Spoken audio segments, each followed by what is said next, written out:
Check the mic and make sure it sound right, boys.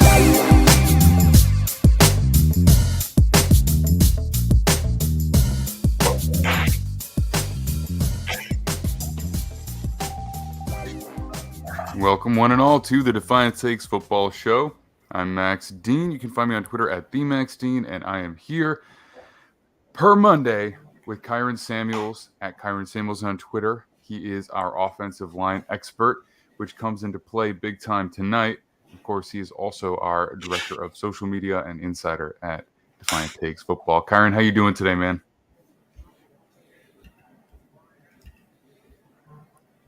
Maybe you're not hearing me. All right, yeah, I can hear you now. Yeah, my headphones are, I don't know what's going on with my headphones now, but I can hear you now. Yeah, I'm good. I'm happy to be here, though. So it's going to be a fun one for me because I'm always excited to talk about offensive line. You know, it's my specialty, is what I watch the most, is what I grew up doing. So I'm excited about this one. For sure. So we are going to be talking about every tackle in the top 10 of our rankings for the NFL this season, right? So we're going to be going into 2023. This is not just a ranking of who was the best last year. It's a little bit of that. It's a little bit of who we kind of project to be the top 10 going forward. We're not making any major assumptions about, guys who are decent. We'll talk about our breakout candidates down the line here. That's going to be kind of the next segment after we talk about some of our rankings. We'll be talking about guys that we expect to break out. But these are already the big-time players at the position, left tackle, right tackle. It doesn't matter, and we are going to be ranking them from 10 to 1. So, our lists are pretty similar. It shouldn't be any surprise. I mean, the best of the best are the best of the best. But the one thing about offensive tackles, and I think this is true for offensive line play to some degree in general, but particularly for tackles, is there are a lot of guys who are very, very good at the top of their game when they're healthy. Right. There's a lot of injuries that have plagued some of these top guys, and I think that just goes hand in hand with being ridiculous athletes at a ridiculous size. It's hard to keep those joints. It's hard to keep those, muscles with the kind of wear and tear that they go through at a healthy playing level. And some guys play through injuries, some guys have missed substantial time. And so I think for the most part, our lists are probably really, really similar. And the one thing that really differentiates them, I think, is probably how we take those injuries into account. I mean, so before we jump in, I'm kind of curious, as an offensive lineman, how much of your time did you have to play through injury? How much time did guys that you knew had to play through injury? Well, yeah, I mean, it was pretty much my entire career. So from senior year of high school on, I mean, you're pretty much playing through either a pretty legitimate injury or something that is lingering that'll bother you, like a pinched nerve or like an AC joint sprain. I know a lot of guys have just from punching so much. I mean, it doesn't even necessarily have to be in-game wear and tear. Like just going through the individual drills and the stuff you have to do in practice, it's all wear and tear on the joints. And that's every position to some degree, but especially for offensive line, when you're striking so much, when everything you do in a drill is really stomping, it's demonstrative, you're pushing through the ground.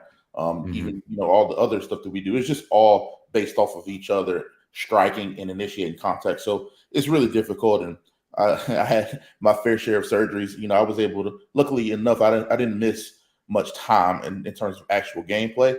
But every offseason, I was getting a pretty significant surgery and getting shoulder done, knee done, hand done, just stuff to get back playing. So it is pretty taxing on the body, which is why a lot of these guys, I mean, very few of these guys played a full season on this list. It's just the way it goes at offensive tackle, even some of the younger guys. So right. When you get up there, like some of the guys we'll talk about later, like Trent Williams, Teron Armstead, Ryan Ramczyk, those guys barely even practice during the regular season. Like you'll see those guys on Thursday, they'll get a day of practice in, and you're traveling. So it's wear and tear, but you learn how to manage it. And it also changes. This is why I always talk about when we do our brick roll breakdowns, functional play strength, technique, timing, ability. Those are things that all help you play around those injuries and play through those injuries because you're going to have them. Yeah, and I'm sure help. I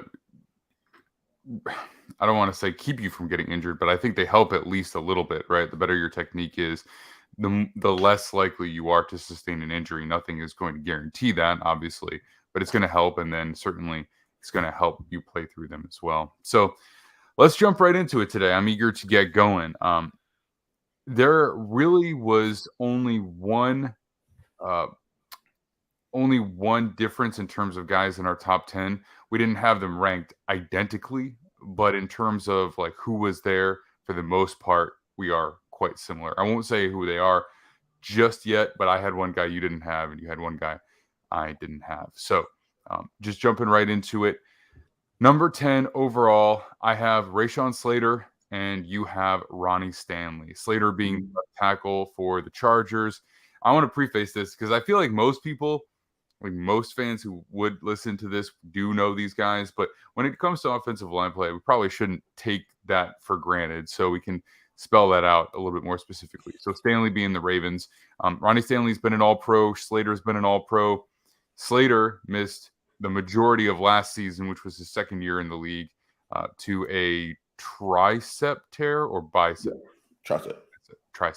And Stanley has had a lingering injury where he missed almost all of 2021 and then took a while to get back into. Did he miss part of 2020 as well? He's been out for a long time. Yeah, he's missed, he's had lingering injury issues. So he's been missing a little bit of time here and there. And he really kind of got back this year, started to get back in the groove.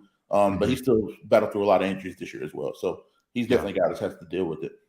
Yeah, for sure. If I remember right, he was an All-Pro 2019, got hurt during 2020, kind of later in the year, missed pretty big contract extension recently. I think it was 2020, got a really big contract extension. It was like the week or two before he got hurt too. I remember that. It came down, like it was signed and official and everything, and it was like 2 weeks later he was out. And that's so fortunate for him. Now, he was a good enough player at the time that he probably would have gotten it anyway, but it's nice to have that guarantee in your pocket for sure. So Stanley's, he's just getting back into the swing of things. Slater's young. Usually triceps are not something you expect to be a nagging injury. You expect to generally fully recover from something like that in the offseason. So most people expect him to be a top player at the position again. And I think, you could argue he could be higher, certainly, but I had him at 10 pretty much due to that injury and a relatively small body of work, right? Only one full season plus a couple extra games. Very good, but that's all we have. Stanley's got a little more, but also a lot more question in terms of coming back healthy. So, what is it about Stanley that has him at number 10 for you? I think he's actually a little bit better than 10, but you got to factor this in. You got to factor in availability. You got to factor in, I think he's solid everywhere. I don't think he's necessarily dominant in one aspect. So I think other guys have a little bit better on one end or pass blocking or run blocking, that is. And I think he's just well-rounded. He's a big guy, good feet. He's not a great athlete. He's not a bad athlete. He's a good athlete. He has very good hands. He's strong, but he's not the strongest. He's not like Trent Williams strong when he gets his hands on you. But he's just really good at everything. He does things that you can't teach. He's a technician. He's just a guy that has everything that you want to see. And that's why I value Ronnie Stanley so much, especially when you in the offense is run heavy as the Ravens have been. It's a grind, man. Like I know when I played, it was very enticing. Like I wanted to run the ball a lot, but it's very tiring. Sometimes you're just waiting on that, let me get a quick game so I can get a 2-set and get the ball out so I can breathe, or give me a 5-step and, with something that's going to be coming out relatively quick so we can breathe a little bit. But he's in really good shape. You never hear anything about him off the field in terms of not showing up in shape, not showing up ready. He's a consummate professional and the guy that you can count on. So when you talk about tackles, reliability and just dependability is one of the biggest traits that you can have. Because if you're just even a good level tackle, like there's some guys that I left off the list, like a Colton Miller or who I'm trying to think of some other guys that are just really rock solid, or like even a Garrett Bowles, he's injured a lot, Mhm. but when he's on the field, he's really like those guys are so valuable. And I think he's just like another step or two above those Yeah. caliber of guys. And when he's on the field, he's really, really good football player, man. Yeah, like you said, he's not an incredible athlete, but he's a viable athlete coming from Notre Dame, which has like a pretty well established run of, you know, high level tackle prospects that have come out and played well.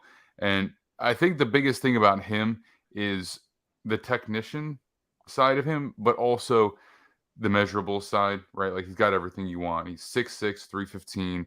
He's got 35.5-inch arms. So Yeah, he's got like all the boxes checked, high character guy. And so I think you expect him to play well whenever he's on the field consistently. You yeah, know, you worry a little bit about the rate that he's missed time. And for that reason, he is the guy that I don't have on my list. But it's like you said, he should be higher. We should be talking about him like a top 5 or 6 player, in my opinion, at the yeah, position. And it's really just the lack of availability. And I haven't seen him come on strong enough down the stretch. Like I thought he played well, but I'm not sure he definitely wasn't the Ronnie Stanley that gets him on the list to begin with. So right. he's just barely off the list for me, and he's just knocked off by a couple of guys that are a little bit younger, maybe haven't been as good as he was at his peak, but have been more available. So Right. he's just barely off the list for me. And Slater, I think what he did as a rookie speaks for itself. And again, similarly, I think that you could maybe even should put him higher, but it's just the fact that he missed some time last year and the body of work is short. He played exceptionally well for exactly one season, and I don't think a rookie offensive tackle dominating is like a flash in the pan, right? I think for some skill guys, sometimes they have really big years. They break out as a rookie, but it's like people kind of get their hands on tape. They start to like figure out how to kind of take them out of the game a little bit, and depends on who was around them.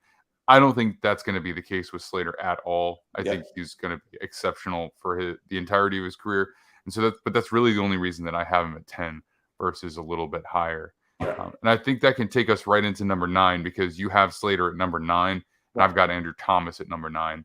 So for Slater, I'm going to give you the opportunity to talk about him because we'll just segue straight into your ranking there at 9. Yeah. Well, everything I love about Slater is all the stuff that I value in an offensive lineman. He has an incredible base. He plays with incredible strength, and he doesn't have very long arms. That's been a big thing with tackles. He has 33-inch arms. Skoronski has short arms as well, but like he fell in the draft because one, he took the year off. Him and Jamar Chase and a couple other guys took the COVID year off. Mm-hmm. But then the other guys just sat there, and they had really good years, and he was able to. I think he went and started doing training with Duke Manyweather and those guys. Mm-hmm. I believe that helped him a lot, helped him refine his game, helped him get back to the point where he was able to showcase technique and play strength that we don't see from a lot of rookies because I think he had already been a pro for a year, if that makes sense. He took the COVID year. He was able to go there and really develop and train and be amongst other pros and put some really good strength on. And I think when he got to the NFL, he was already in the mindset of a pro. He didn't really have a huge transition. So I really do appreciate that from him. And then he plays with the great athleticism, great finish. He's just nasty. Everything you love about an offensive lineman. If he had played this year, he'd probably be like top 5 for me. But he was starting off very good this season before he got hurt. And I really do appreciate everything that he does. He's one of my favorite. Probably outside of the top 2, he's my favorite guy. So he's like my top 3 favorite. He's definitely by far my favorite young guy. So I really do like this kid, but I wanted to be respectful of the people in front of him that have done it a little bit longer, have been a little bit more consistent. So I got to give him his credit on that end, just being in the conversation in general. But I do think it's like you said, it's not going to be a flash in the pan. He's going to be back and he's going to continue to dominate for a very long time, granted his health. Yeah, I mean, one of the things that help him is that he is definitely a plus athlete at the position. He has requisite size, at 315, 316, something like that, and about 6'4". So he has the height that you're looking for, and the frame, but it's the arm length that's really the only measurable question because he tested well in terms of, timed drills and measured drills. So he has all of that stuff, but the idea that arm length is going to be a problem for someone who plays the way that he does, it's Right. when you look at offensive line play, right? When you actually watch it on tape, the number of times that a somewhat loose defensive end is going to get their hand on you in the exact right time where the length of your arms is actually going to be a problem. It's not a snap to snap thing, right? So we're talking about a small percentage of plays, and that might be an issue if you're not particularly refined. But if you are and you're very consistent in your sets and with your hand usage, then the players who are going to actually be able to take advantage of that are few and far between, especially on any kind of consistent basis. So when we have this complaint, it's like it's same with this Skoronski. We're talking about so few plays over the course of hundreds and hundreds of reps throughout a season that I think it's funny that we talk about guys not being taken in the top 10 when they hit every other measurable. And a guy like Slater is a perfect example for that. Yeah. And, when I finally got my hands on the Skoronski tape, it was just like, it's the same thing. It's like, what are we talking about here? Like, it'll pop up, but it's like, it's such a rare part of what happens. There's been enough guys. And like I said, I looked it up and I wanted to go back, and there's been even more guys that have been good pros and solid pros, but I looked up all pro and Pro Bowl guys. There's been 8 guys in the last 15 years that have been all pro or Pro Bowl with sub 33-inch arms. Sub 34-inch arms. Joe Thomas is one of those guys. Donald Penn, if you remember him, played for the Raiders for a while, really, really good with them for a while.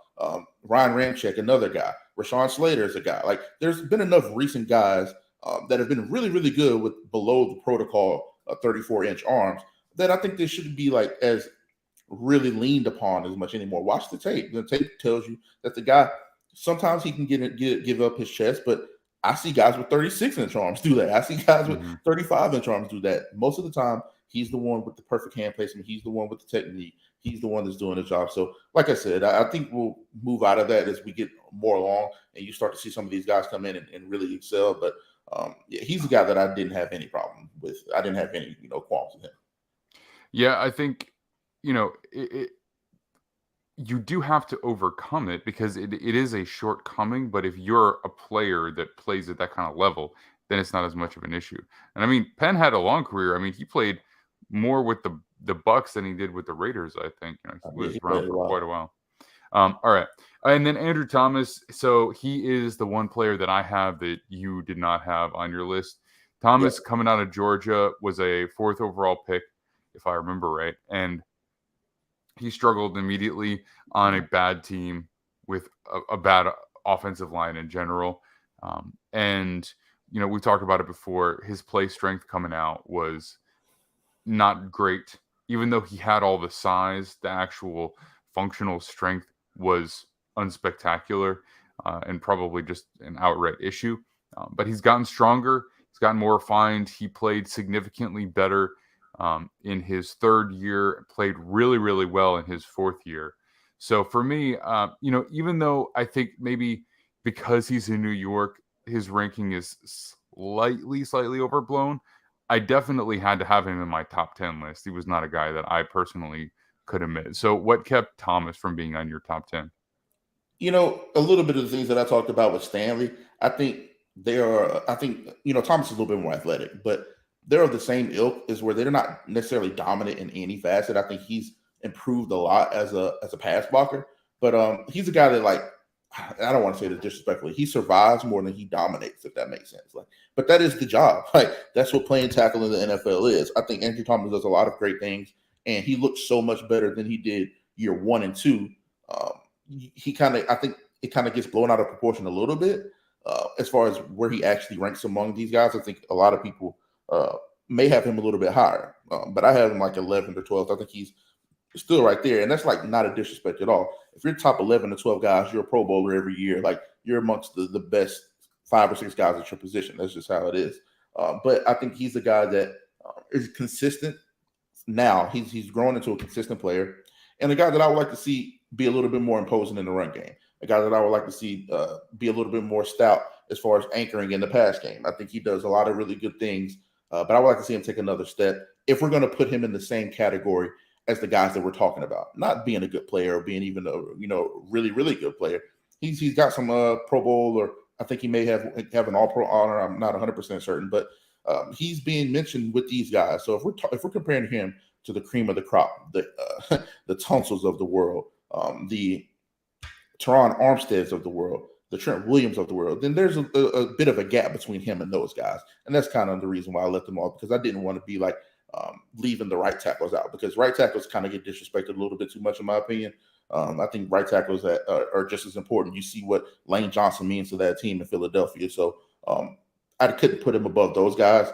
But if we're talking left tackles in the game, I mean, I think he's probably top 5, 6, which means he's right there. Pro Bowl guy, fringe All-Pro. I mean, there's 4 All-Pro tackles every year. He's right on the cusp for me personally. So I like what he does. I just think there's a gap between him and everybody else in this list. And it just goes back to what I talk about, being dominant in a certain area.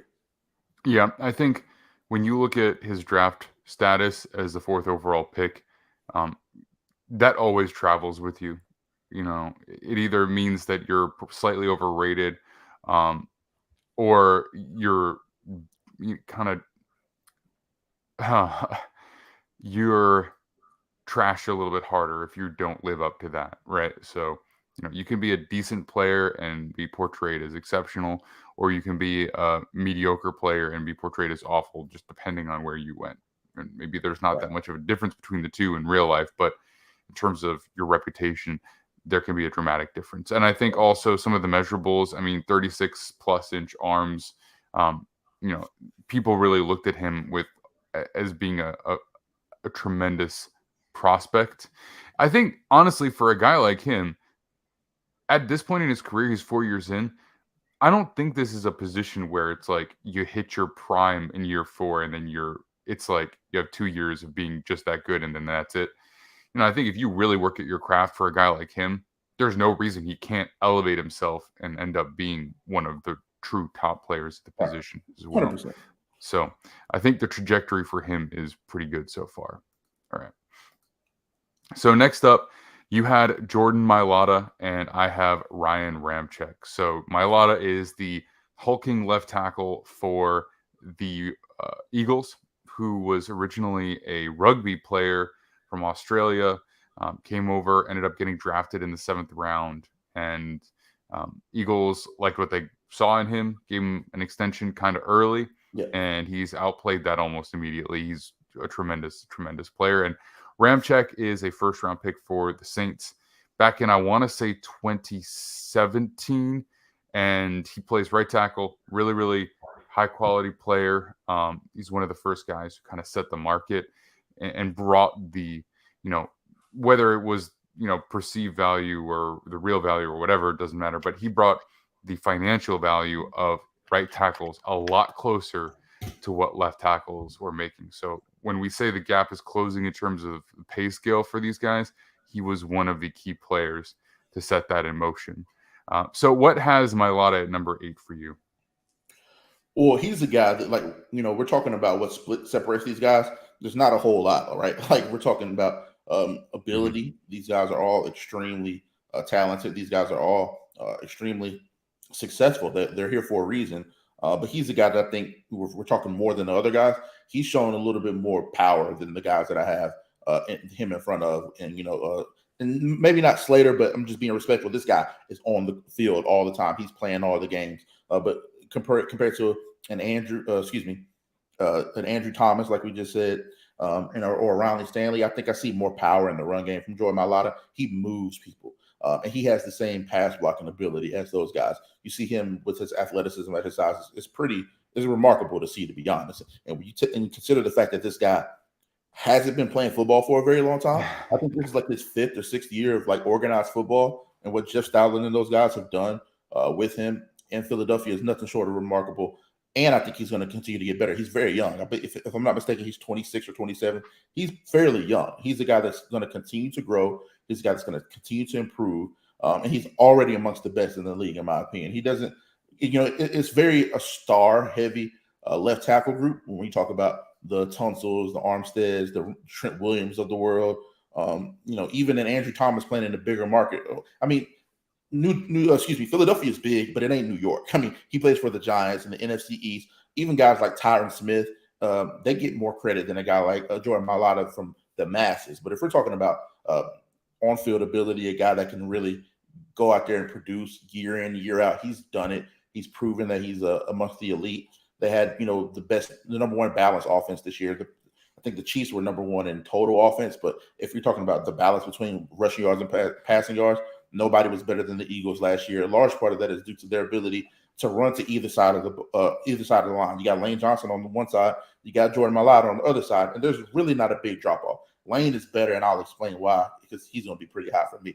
But for Jordan Mailata, what he does and what he's asked to do, you can't do it a whole lot better. And I think that he's a guy that's only going to continue to get better as time goes on. So I'm really excited to see how he continues to develop. But even if he didn't get much better from where he is right now, he's still one of the better tackles in the league, and I think he'll continue to stay there. So one thing I think he can improve on, though, he does get a little jumpy. What I mean by that is if he's facing a speed rusher, a really big, fast guy that gets up hill quick, he has a tendency to jump instead of trusting his pass set and just continuing to keep those feet in the ground. He'll jump out a little bit higher, which can open up his gate a little bit, and he might get beat inside every now and then. But like I said, he's still learning the game of football. So the fact that he's this good already, he's still learning.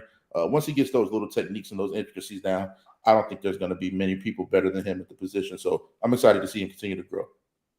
Yeah, for sure. I mean, he's 26 years old. He turned 26 this year, so he's already it's done. He's going to spend this entire season as 26, and he's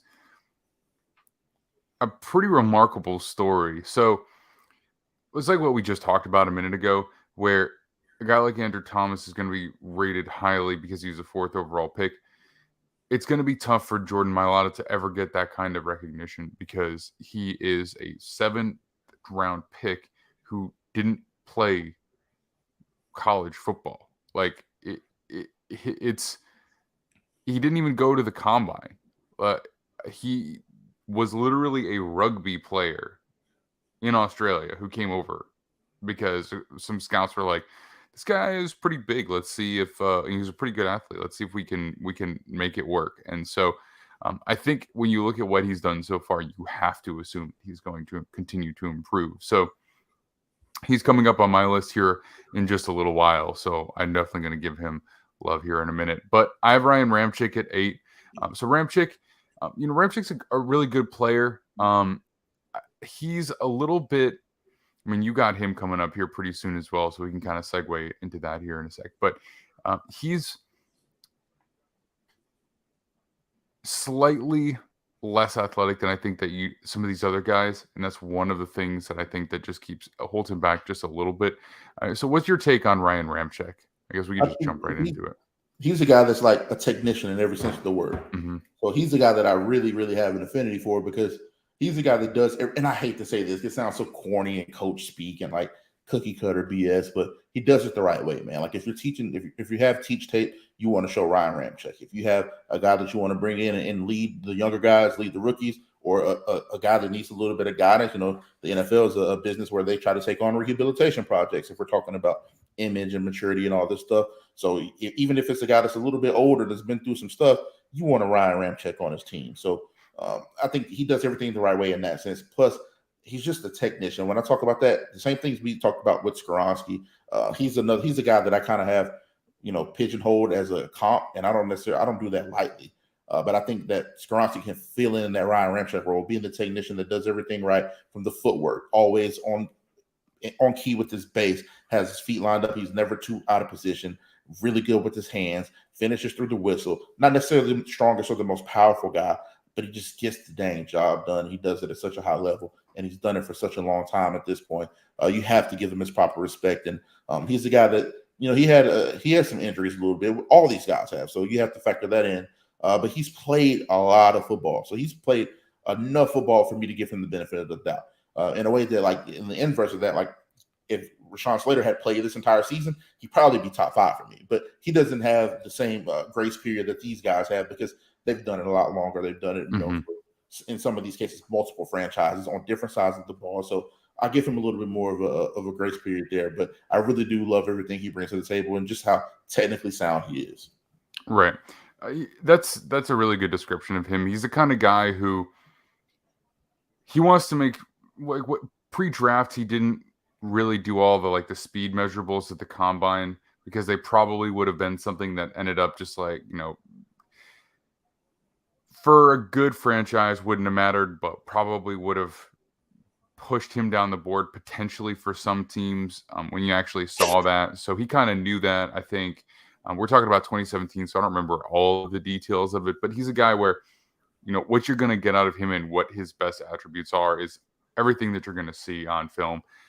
And I think he's better off at right tackle because he is not the greatest mover, but the reality is I think he'd be fine at either one. He's probably just going to be a little better on the right side.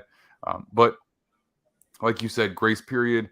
He missed a number of games in 2021. It's like 7 games, I think. And then he was a little banged up last year. So, it's been a minute since he's been at his best.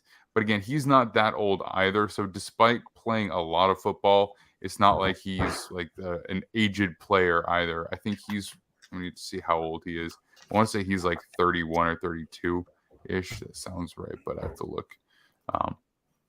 But he's 29 right now, but probably going to be turning 30 in this year.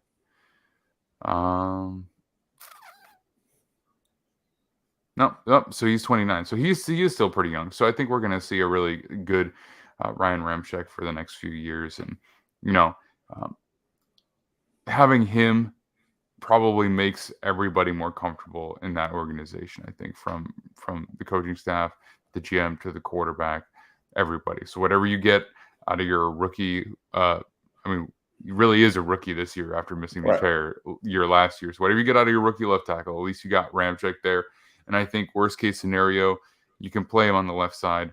I think he even has contract escalators that kick in if he has accolades as a left tackle. So it's definitely within the realm of possibility for him.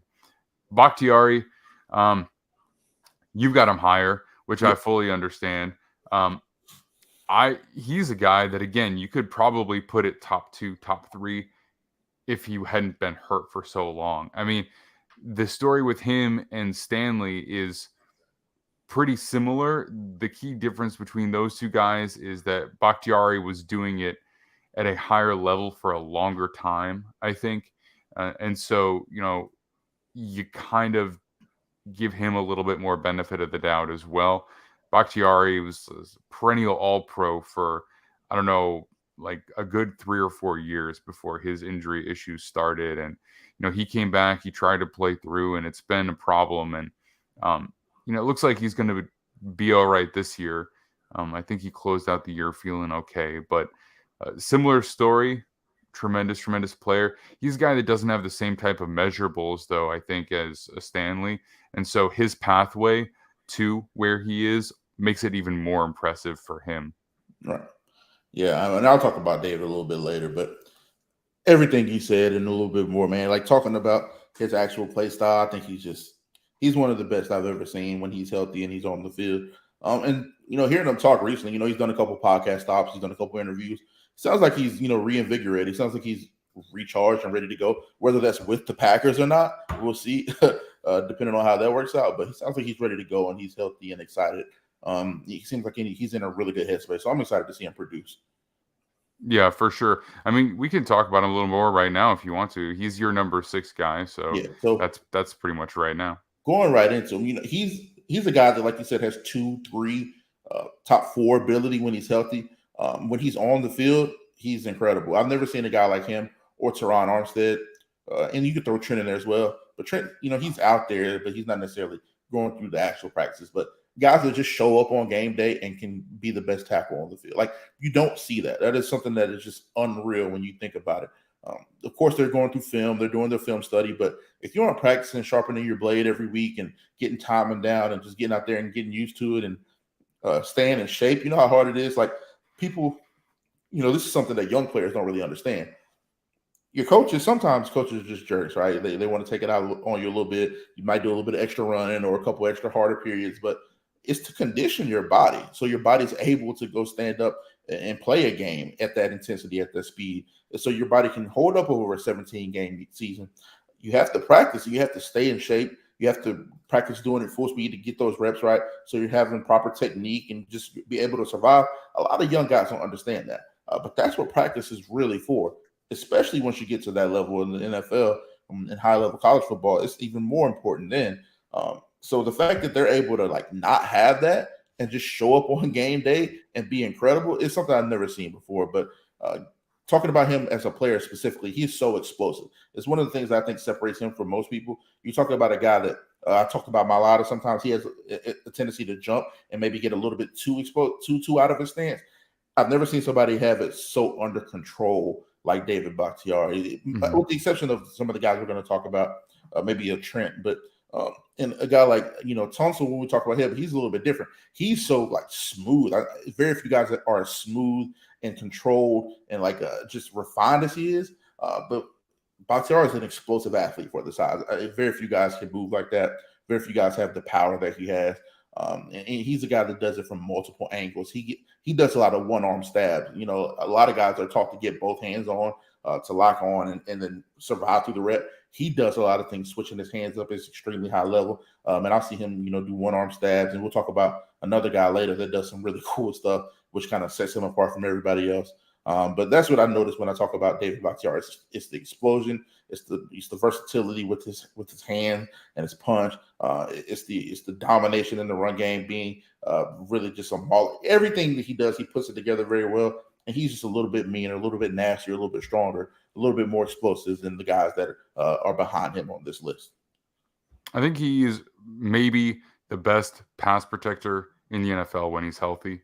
I think some of the other guys may have, and he's a good run blocker, but I think some of the other guys may have better combination of the two, or might have a little bit more of a strength in the run game. But he is so consistent as a pass protector. It's crazy. I don't have the numbers in front of me in this moment. I could probably look it up here, but he was a 5-year consecutive All-Pro. So basically from 2018 or 2016, 17, 18, 19, 20, 16 through 20, he was a first or second team All-Pro. And he's an incredible player. And at 31 years old, he's a little older than some of these other guys, but he should still have plenty of time as a quality lineman, as long as injuries don't continue to derail him. So, again, if he's healthy, there's no better friend that Jordan Love can have in the entire world than a guy like a David Bakhtiari with that kind of resume, experience, and consistency. All right. So at number 5, we had the same player, Tristan Wirfs. So Wirfs was incredible out the gate. It was wild. I mean, coming from the Big Ten with this crazy athleticism, I'm not sure why he went last out of all the tackles, but he was the best one instantaneously. From a refinement standpoint, from an athleticism standpoint, he's just an incredible player. And so he, again, too, it's like a recurring theme here, missed a substantial amount of time this past year to injury. I think he came back, tried to come back, wasn't quite all there yet. But the amount of time he's missed has been substantially less, but he's also only been in the league for 3 years at this point. So he's a guy kind of like Rashawn Slater, where it's like immediate top level player. And I have no reason to expect him to be anything less than that, because again, I don't believe he had an injury that is something. I think was it a pec? Was it a pec or a back? I forget what it was. I believe it was a pec, but with Wirfs, man, like it's the Iowa stigma. Like they have all the tools. They're considered safe picks. They're considered technicians. They're considered guys that are, like I said, just safe picks. Not necessarily projects or guys like the Andrew Thomases of the world that have all the crazy, freakish athletic ability that they're going to look better on, with shorts on and going through the drills, and could turn out to be really, really incredible players.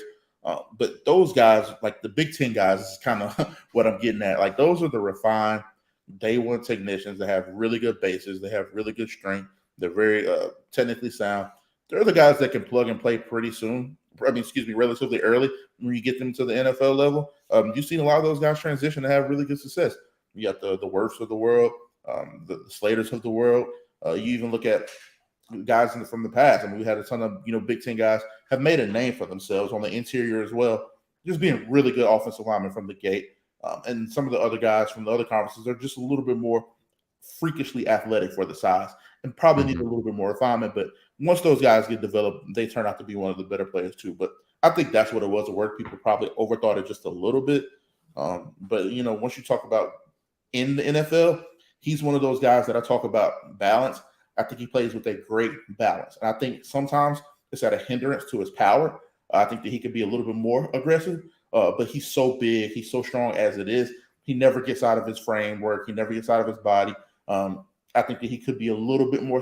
This is like critique of his earlier game, not what he is now, but he used to have a little bit problem catching a little bit, punch timing it a little bit, refinement and a little bit tweaking. But once he figured that out towards the back half of his rookie year, we saw how good he was, and then he just sustained it the last couple of years. So when he's on the field, he's one of the better tackles. Balance is the key with him. He's balanced. He's never out of position. He doesn't. I believe he's only given up a sack or two in his career, and one of those was in the playoff game when he was out there essentially on one leg. Like I've never seen a guy make the transition as easy as him. I did think he had a lot to improve on, but him and Slater, I think they made the transitions about as well as you could hope for any young player to make, being all pro their rookie years. It's just something that we don't see very often. And I'm really excited to see Tristan because I think he has the ability to move the left tackle. If I were the Bucs, I would have put him at right. I mean, it's the only reason he wants to play left tackle is for the pay.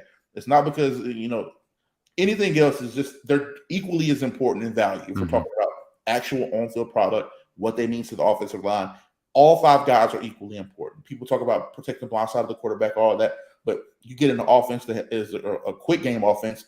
I won't say the Dolphins because they have a left-handed quarterback, but the right tackle on the Dolphins isn't necessarily on the island the whole game. They're getting the ball out in 2.5 seconds. They're getting the ball out so quick.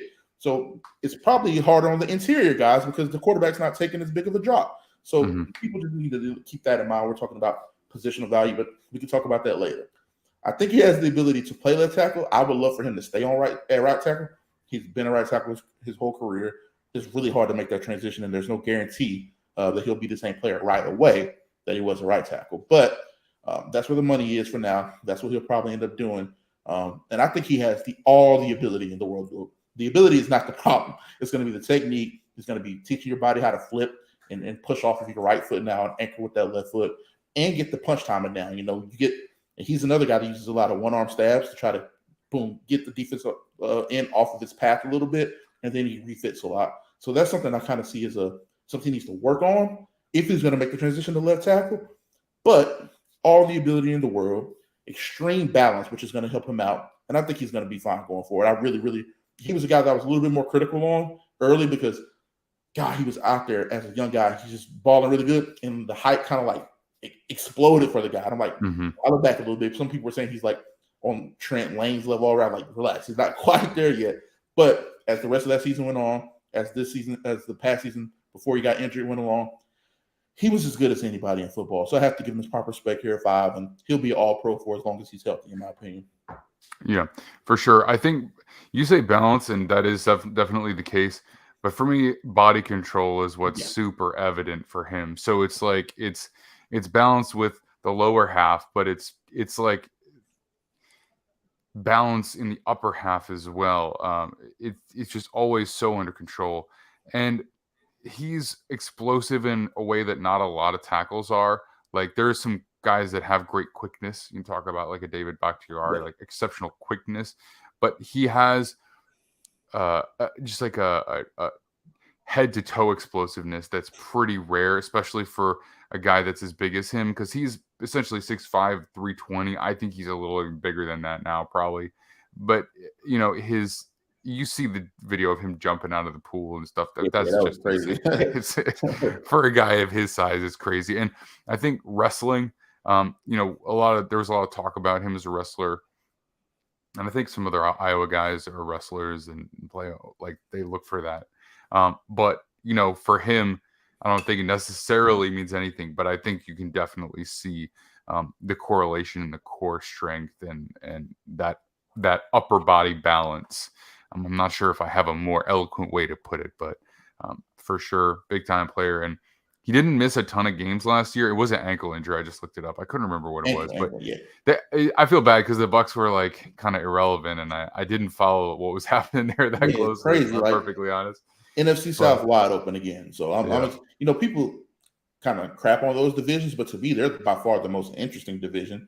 Them and the AFC South. Watching those two divisions fight it out for who's going to be the team that comes out on top is going to be one of the cooler races to me because we don't know who it is from year to year. It's topsy-turvy in those divisions. So really excited to see those guys play it out. And hopefully he gets to the point where he gets what he deserves with his contract. When you have those injuries, a lot of people or in the front office are going to try to find ways to bring you down and not give you what you're worth. So I hope, and I think that they will, I don't have any doubts that they'll give him a big contract, maybe not what he's actually worth, but we'll see. And I hope he has the right agent in place and he gets everything that he's earned because he has earned it.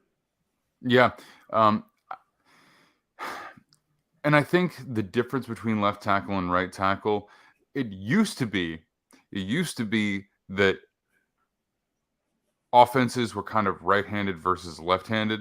And so you'd have one tackle that was just more of a force in the run game because, you were running to that side a little bit more often. And you were also facing much better pass rushers on the left side, so the right side of the defense, because you were trying to go after the offensive blind side, as well as you just needed bigger, more run stout DNs to combat that. But now the athleticism has just grown overall on the defensive side of the ball and on the offensive line too, but particularly for those defensive linemen, because those guys were getting paid more of the big athletic guys wanted to go to defensive side versus O-line. So, plus sacks, glory, all that good stuff. And so at this point, I think there is still a slight difference between the two in the sense that, you do still have less vision on your blind side, whether that's left or right for whoever you are. Like you do see that less well. But in terms of like the right-handed versus left-handed offenses, it doesn't really make that much of a difference anymore.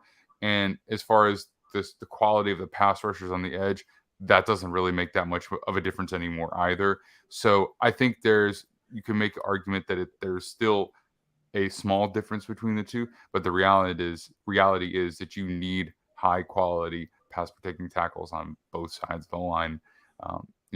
If you don't want to just constantly have to chip help nonstop, or double team. So I think that's the case. And, if he wants to move to left, I mean, whatever, he's probably the quality of player that you should just pay him left tackle money at right tackle, right? It's just happening more anyway. So that's my thought on Tristan Wirfs, and that will take us into our fourth overall players here.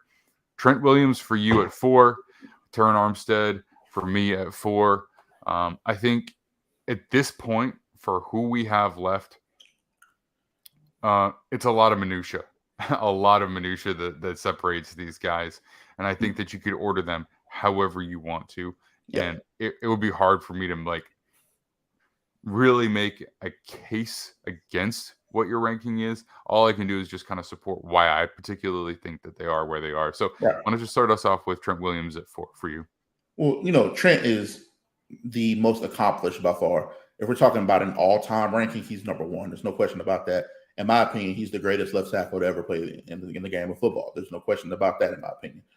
He's a guy that, he came under the tutelage of my uncle in Washington. My uncle was left tackle in Washington. He had a spinal stenosis neck injury, and he was kind of a player coach for the remainder of his career there when he was there. And he told me, this was 10, 11 years ago, that Trent Williams was the most athletic guy he's ever seen play the position. And that's coming from a guy who's arguably one of the most athletic guys. He was like the best athlete at the time when he was coming out. He wasn't strong. I believe He only did like 17 reps at 225 coming out, and that was kind of a concern. But he had very long arms.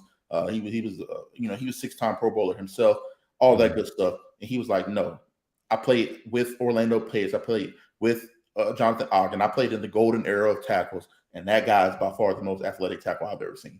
So when he said that, it kind of turned my eyes a little bit. I'm like, whoa, like for a guy of that caliber. And my uncle's like, he's not a prideful guy, but he knows how good he is. He knows how athletic he was. He was like, no, that kid he's going to be something special. So for him to say that right out the gate, it kind of turned my head a little bit. I was like, okay, so I'm really watching this guy. And not only did he, meet the expectation, he surpassed it. And he's still doing it at an extremely high level. Can you look up his age? I'm not 100% sure I think he's 34, 35. He's 34. He'll be 35 before the season starts. So that's unheard of to play for that long at that level. Like, you see some other guys. I believe Andrew Whitworth was a really good, he played for a very long time. Potentially, he could be a Hall of Famer. I don't know if he has enough honors, but for the level he played at, for the amount of time he did, he probably deserves it, in my opinion. But you don't see very many tackles play for this long. You see some guys on the interior play a long time. You see a guy like Kelsey in there at center. He's 35 years old, going to be 36 here soon, playing extremely high level ball on the interior. But to be the franchise left tackle and to be the guy for that long is unheard of. So hats off to Trent Williams. It just comes down to, I don't think he's as dominant as he was. Watching him play this year, he wasn't as great as he normally is. He had some injuries too that he had to play through, and that's kind of separates him. A guy that I have above him, I have Teron above him this year, but Teron is above him for the things that he does on the field, and the fact that he was by far the biggest cog on that offense. Even when Tua was out, when Teron Armstead was in the game, they were like, I think there were like plus 8 or 9 points, something crazy. It was something crazy when Teron's in the game as opposed to when he missed those 3 games.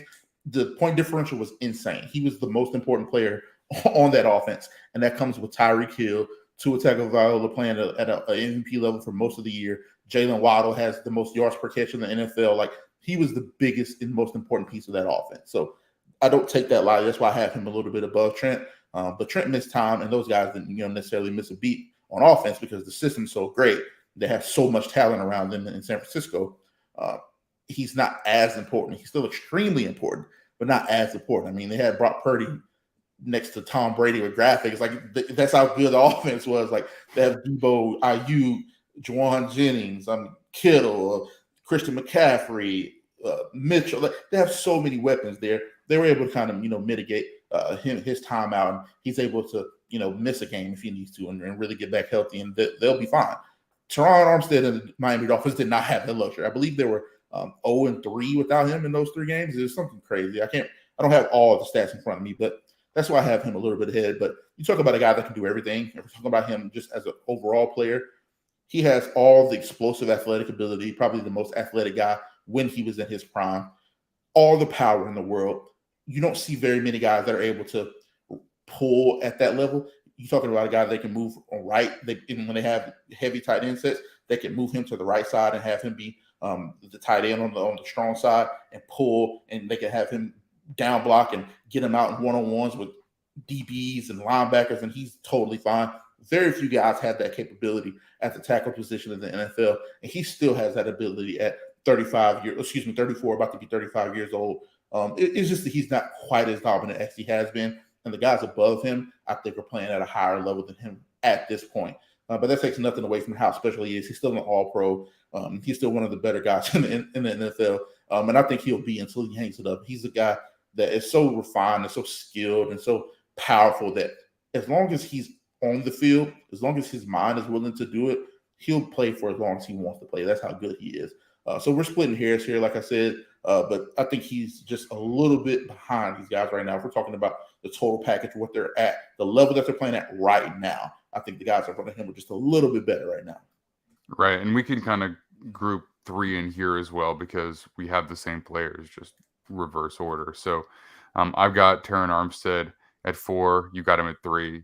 You have Trent Williams at 4. I got him at 3. So we can just kind of transition smoothly right there. For me, the key difference between the two for me is, Armstead is an exceptional athlete at tackle as well, but when you're comparing size, Williams is a little bit bigger, a little bit thicker, Yeah. Similar height, Armstead's like, half an inch shorter maybe, but he's lighter. And I think he's as good of a pass protector. I think that is what makes him so special.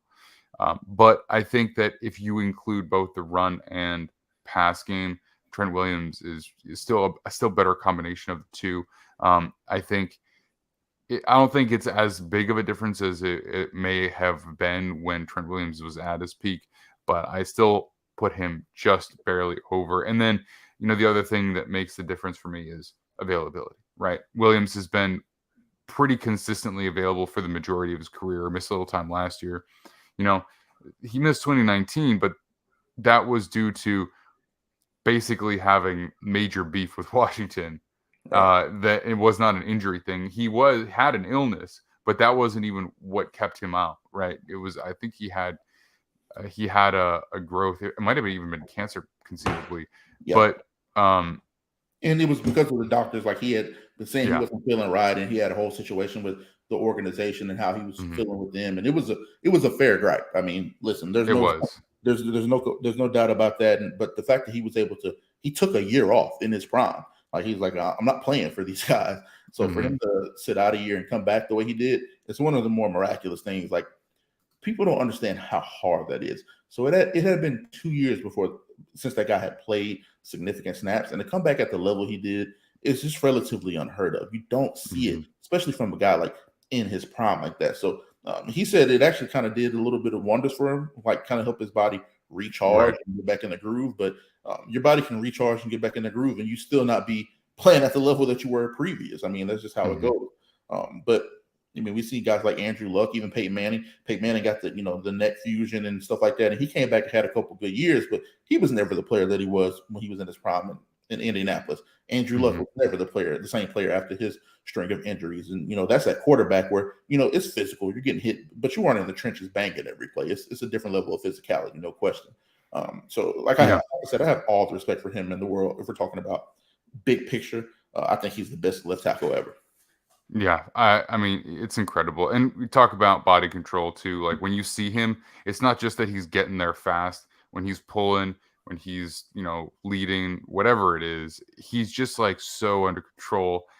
Perfectly squares up, like whoever he's trying to pick up, he's picking up. You know what I mean? There's never any misjudgment in the way that he closes distance between guys. It's just, he's a very, very impressive player overall.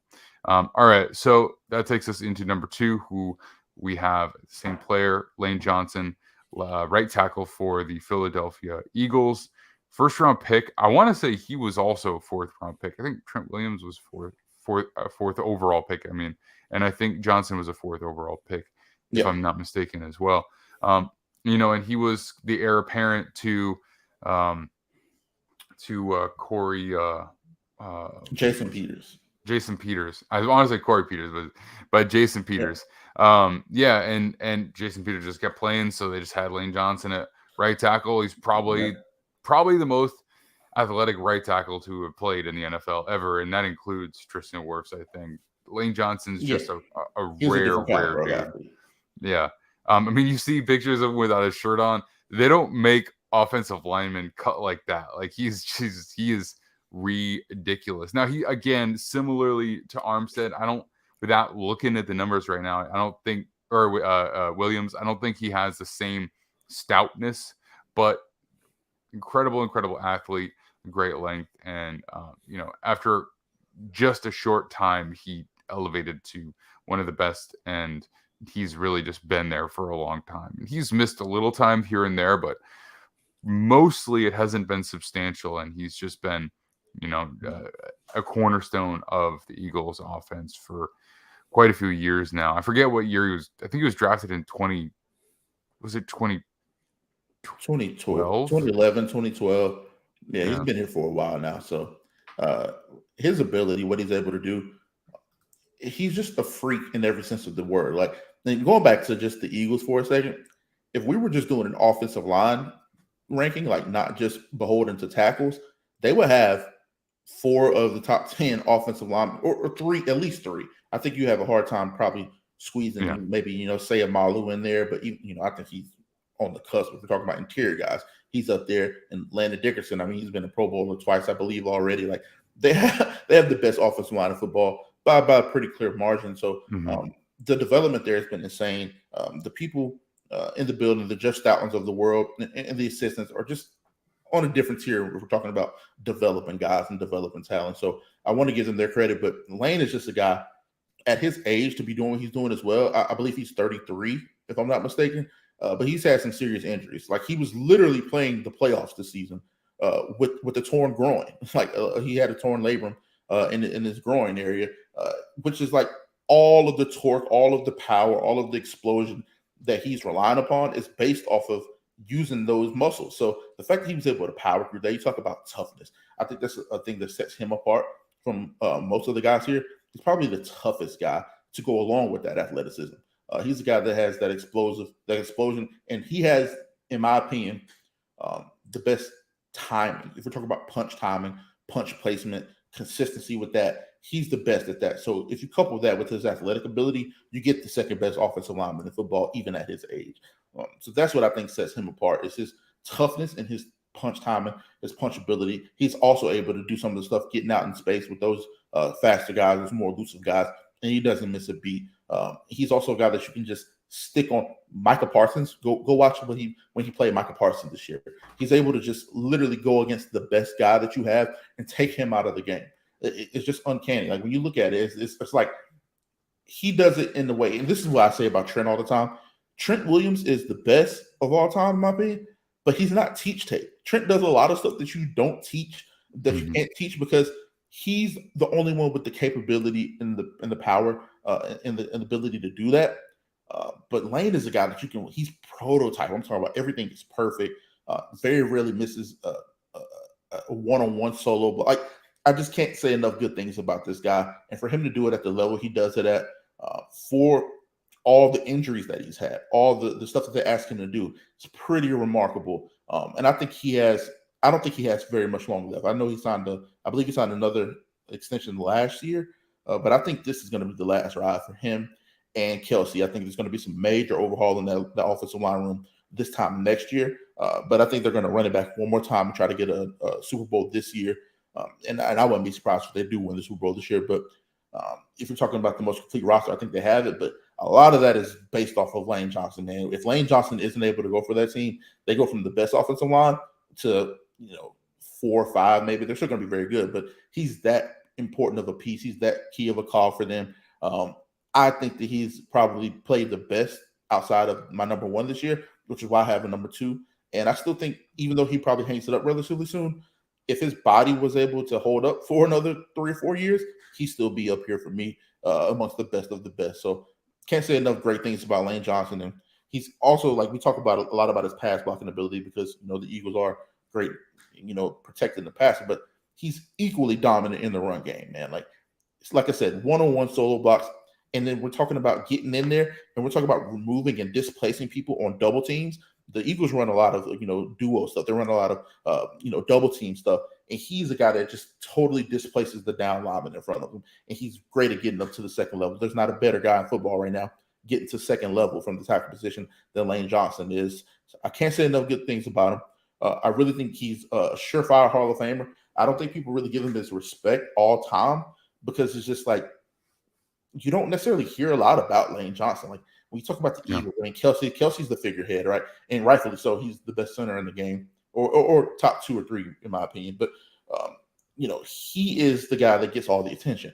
Lane Johnson has been dominant for a very long time, and he's gotten paid like it. He's gotten his respect, and he's got the accolades to kind of match it. But when we have these conversations, a guy like Lane can kind of tend to get pushed to the wayside a little bit, because he's a right tackle, because he has those other guys on the offensive line with him. But when you put the body of work, you put the tape up against anybody, there's only one guy that I think has an argument, and that's the guy that's number 1. Yeah, it's a really interesting conversation, because at least in regards to why he doesn't get the credit that he deserves, I think now he does, especially against football like among football nerds. But he has been playing right tackle for a while, so he came into the league and continued to play right tackle, still at a time where the general consensus was that left tackle was substantially more important than right tackle. left tackle gets talked about way more than right tackle. And that's just starting to change. And when I said that Ramczyk was one of the first guys to bring the tackle market closer, Johnson was really the first one, but he was largely considered an outlier contract because he was really good. The Eagles didn't have to pay Jason Peters as much because he was like on the back end of a deal that he had signed a while ago, so they could kind of justify paying him a little more. And a lot of people kind of expressed it as, well, he's good enough that he could go play right tackle somewhere or left tackle somewhere else. So the Eagles paid him left tackle money to retain him at right tackle. And it was just like a unique situation. And I think he was making 17 million at a time when like the top left tackles were making 18, 19. And that was uncommon. Like the rest of the right tackle market, we were talking about like 14 to 10. So it was different. But now Ramczyk has changed that, and Johnson is kind of caught up, and a bunch of other guys are up there, O'Neal and so on. But Johnson, he also came late to the NFL. Although he was a very high pick, he played a year of JUCO, and then he had full 4 years at Oklahoma.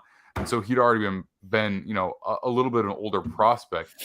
But the weird thing about it is he played like quarterback and tight end when he was like early in his career. So he was transitioning not from like, just like another big body position, like transitioning from tight end to tackle or I don't know, defensive line to offensive line or whatever the case was. Right. He's talking about a super athletic quarterback, just absolute monster size. And he's thicker than he was when he came in. He was a little gangly when he came in. I mean, he was like barely 300 pounds. He was the guy that a lot of people felt like they reached on as well. A lot of people thought he was really good, had a lot of tools, but everything you just said is a lot of the reason why people thought that he was a reach at the time. He went top 5, like I believe you said 4th overall. I believe that's what he went, but a lot of people thought that was a reach on him, and probably justified at the time. It was coming from an offensive system, with Oklahoma. It's very up tempo. It's very pass heavy. There was doubts about whether he would be able to be a dominant player at the NFL level, and he not only dispelled that, but he turned out to be one of the all-time greats. So salute the Big 12. Big 12 is not known for putting out great tackles. You know what I mean? So that probably worked against him too. But again, Eagles ahead of the curve in so many ways. Paying the right tackle like what they're worth, and making sure you have 2 tackles who are very high quality. It's like it's hard not to be an Eagles fan. Low-key, it's really hard. They have a very nice stable, after these guys. Like, when Kelsey and, Lane Johnson decide to hang it up, I don't think there's going to be a significant drop-off with the way that offensive line's playing. You have, you have some stalwarts there. You have, Dickerson's going to be there. Mailata's going to be there. Cam Jurgens is a young guy at center that they're expecting to come in, and he's basically a Kelsey replica. If we're talking about size, talent, ability, like I don't think he's going to be the same caliber of player. Like you can't project anybody to be one of the best centers of all time. That's just just point blank period. But you talk about a guy that can come in there and kind of fill the role and develop into a very, very solid center. Cam Jurgens has that. They're still waiting on Dillard to kind of come along a little bit, but the only way you're going to see these guys, well, Dillard, if he comes along, he's going to be somewhere else. Yeah, where did he sign somewhere else? Where did he sign? I think in Tennessee, I believe. Yeah, that's right. But that's how good even the backups are. You have other teams reaching out. The Steelers paid Sayamalu very healthily to come. Like other teams have noticed what they're doing. So I really do appreciate the development they have there and just the foresight to be able to take some of these guys that maybe deem risk, or a guy like Mailata that doesn't have a pedigree at all, and develop them into really, really, really high caliber players. Yeah, for sure. And I mean, signing Sumalo, I think, was I don't want to say it was a masterstroke because it seems kind of obvious, but it's like it was a great move for a team that really, really needed a player like that for Pittsburgh. So, if you need an offensive lineman, look no farther than whichever player the Eagles couldn't manage to keep around. So, all right. So that takes us to our final player, our number 1 tackle going into 2023, and that is Laramie Tunsil. He had a tremendous year this year. He's been very good since going to the Texans. He was really good in Miami. He's even better than he was. I think his trajectory of development has continued. And again, he's still very much in his prime, so there's no reason to expect that to drop off. Might even continue to get a little bit better year by year for at least a minute. So his overall ability, I think, is just universally, consistently dominant, right? At this point, right now, in 2022 to 2023, he is not getting beat, period, really, in any way, shape, or form.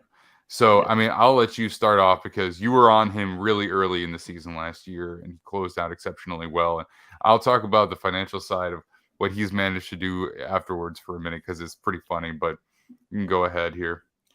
Well, yeah, like I talked about, he's the guy that has prototypical size. If you're talking about size, he has exactly what you want. He has even more than what you could hope for. If we're talking about frame, arm length, athleticism, power, he has everything you could ever want. But when you get on the field and watch his tape, he's so smooth. He's so clean. Everything he does looks effortless. There was a point in time early in his career where people were saying that he maybe doesn't play with great effort because it just looks so smooth. And it's like, that's just how the guy plays. There's no wasted movement. He has great timing. He's very good. He's improved a ton as a run blocker. But like you said, he just doesn't get beat. I keep going back to the Michael Parsons games because Michael Parsons is probably the most difficult guy to block, in my opinion. He has a little bit more in his toolbox than Bosa has. Bosa is incredible, don't get me wrong. But he just has so much. He comes from different angles. He's going to be out wide. He's going to be inside tight. They do so much with Michael Parsons, bringing him on blitzes. And he just absolutely took him out of the game. I mean, that's the standard, in my opinion. When you go up against guys like that and you don't have to worry about it. And the financial part, like they're paying him like he is the best because he is the best. Like everything that you want out of a left tackle, an offensive lineman in general, he fits the bill and then some. And like I said, with him, it's just so smooth and effortless. There's just no wasted motion. He doesn't get hurt very often because he's just dominant in that aspect. And he doesn't have to strain through blocks a lot because he just gets in perfect position. His hands are almost always where they need to be. He has the athletic ability to get up on the second level as well. He does a fantastic job passing off stunts, helping his other guys out on the inside. He's just the best of the best right now. And I don't think there'll be a ton of pushback on that. I think everybody loves Trent and what he does and kind of his all-time standing, maybe what people are still holding on to in terms of talking about who the best is at present day. But to me, there's not very much of a debate. He is the number one guy right now. For all the things that I've talked about this entire show, he encompasses all that, and he does it at such a high level that it looks easy when he's on the field, and that's such a hard thing to do, especially when you're asked to do as much as he is. The Texans were a team that aren't the most talented at quarterback, aren't the most talented at wide receiver, but they threw the ball a good amount, and they didn't have to worry about anything on that left side because he's just that dominant and he imposes his will. So I think he's the best right now. I think projecting going forward, he's going to be the best for a while. He's still very young. If I'm not mistaken, he's 28, 29 years old. So he's still arguably entering his peak and playing his best ball now. So I think he's in the best position to hold this number one spot and hold the first team All-Pro elite level play for the longest ability out of these guys. And that's why I have him number one. Mm-hmm. Yeah, for sure. I mean, he's the best in the game right now. And he did miss a little time in 2021, kind of a lot of time, but it was a lost season for them anyway. And it was kind of whatever. But he's consistently been available for the majority of his career. And he's a player who it's not like, he's been really good and he's a little older or he's great, but he's just coming off an injury right now. He is the best, and there's really just no two ways about that. But it's crazy because he still hasn't gotten an All-Pro, I don't think. He didn't get All-Pro this year. It was crazy. It's nuts. It's nuts. But and again, it's small market stuff. He plays for Houston. The Houston Texans weren't very good. The other guys in front of him, that is a very kind way to say that. Right. So it's like, and the other guys are in bigger markets on great teams, have the pedigree in front of them. But there's a reason why he's the highest paid guy in the NFL and why he'll probably get another contract here in another 2 or 3 years where he's going to re-up and be the highest paid ever again. He's just everything you want. And like I said, projecting going forward, he's just now entering the prime of his career. And he's not like a guy that needs to refine or fix anything. He just needs to stay healthy. He needs to continue to doing what he's doing, and he's going to be the best tackle in football for the foreseeable future. Mm-hmm. So the last thing that we'll talk about here before we close out this episode is just what Laremy Tunsil has managed to do from an earnings standpoint. It's really, really remarkable. I mean, so you go back, he's drafted early in the first round. He was potentially like a top 5 pick. Then he had the whole thing with the gas mask, whatever. Right. And he still went relatively high. I think in the top 13 picks, something like that. He went to the Dolphins, and he. Oh my God! Let him go for next to nothing. When you look back on in hindsight, what he went for and the level that he was playing at when he left and what he's playing at now, you couldn't have gotten a better deal if you are the Texans. Well, that aside, for him, the timing of it was spectacular because he played for, I want to say he played 3 years for Miami. So he had his 4th year and the 5th year option set up. So they trade for him in 2019 and then he plays for a year. And anytime you trade for a player with that type of trade package, you're going to have to pay him a lot. And so it's always when he's a guy like this, it's extremely recommended that you work out a deal when you make that trade happen, because what will happen is you put so much investment into this guy, the concept of trading all that and the potential that he might only be there for like 1 or 2 years, it puts a lot of pressure on the front office from an outside, facing window, right? So everyone is like, you spent this much on Tunsil, and then you trade away Hopkins, and blah blah blah blah blah, and Deshaun Watson. This is a big problem. Everyone's upset. So he manages to turn that into a 3-year deal for $66 million, which is $22 million per year. No funny money, straight up. And why that's incredible is because if you sign an extension for anything under 5 years, you're in good shape, because that means that you're going to get to dip back into extension time sooner rather than later. 3 years is nuts, especially when the team is you're not conceding anything from a financial standpoint. Like, you're resetting the market by a wide margin, and you get that opportunity to re-dip again. And to be as young as he is. He's exactly really young. He's going to have 3 deals before he turns 31, 32 years old. Well, that was back in 2021 or in 2020. He signs that deal, right? So they get him. He plays for a season in 2019. Going into 2020, he signs that deal. That means that he had the 2020 season left under contract, which was the 5th year option year.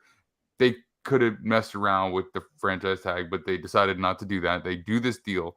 He plays 2020, 2021, and 2022, and he only has to wait 3 years to completely reset the market yet again, going back for a 3-year, $75 million deal again, which I don't think has any funny money in it. And so that's another market-setting contract with only 3 years. I mean, he's 20 years old. He's going to be able to get back in on that when he's like barely over 30. It's like, in terms of earning potential, what people don't realize is most of your guarantees, and oftentimes with these big contracts, a huge part of the cash flow is earlier rather than later, right? So like, you get a bunch of that money early up front, and sometimes you concede like a couple of years that are a little bit cheaper later on. He is like not conceded anything. Like, anything that you want out of a contract, he's gotten without having to concede anything. Like, it's really amazing. And this is 2 different Houston front offices that have done this. The first one was Bill O'Brien and whoever was in charge then, and now this one is with Nick Caserio too. So I don't know, man. Like, this guy's got somebody, he's got something on somebody. I don't know. It's crazy. So that's my little spiel on why this player has done an incredible job from a financial standpoint in a way that we don't see from non-quarterback positions. It's crazy. But that's it. That'll do it for us today for the offensive tackle ranking 10-1. This is how we view these guys coming in.